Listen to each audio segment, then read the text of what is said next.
ذرائع کے مطابق عمران خان نے دو خاص پیغام بھجوائے ہیں۔ ایک پیغام وزیر اعلیٰ کے پی سہیل آفریدی کے لیے ہے اور دوسرا پیغام پارٹی کے سیکرٹری جنرل سلمان اکرم راجہ کے لیے ہے۔ عمران خان نے آفریدی کو پیغام دیا ہے کہ وہ اگلے 10 روز کے دوران کے پی میں ایک بہت بڑا پاور شو کریں، یعنی ایسا جلسہ کریں جو عرصے تک یاد رکھا جائے۔ اس پیغام کی سہیل آفریدی نے بھی تصدیق کر دی ہے۔ اس سے اندازہ ہوتا ہے کہ عمران خان چاہتے ہیں کہ اس وقت جب پوری دنیا کی نظریں پاکستان پر جمی ہوئی ہیں، کئی غیر ملکی صحافی پاکستان میں موجود ہیں اور مزید کئی آنے والے ہیں، آ رہے ہیں، اس دوران تحریک انصاف ایسا پاور شو کرے کہ پوری دنیا کے میڈیا کی نظریں اس جانب جائیں اور انہیں پتہ چلے کہ پاکستان میں عوام کس کے ساتھ ہیں۔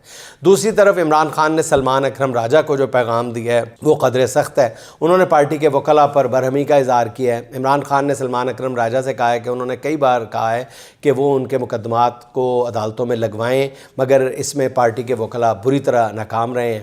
ذرائع کے مطابق عمران خان نے اس بارے میں حتمی وارننگ دے دی ہے۔ اگلے مرحلے میں تحریک انصاف کے کئی عہدیدار نہ صرف عہدوں سے محروم ہو سکتے ہیں بلکہ انہیں پارٹی سے بھی نکالا جا سکتا ہے۔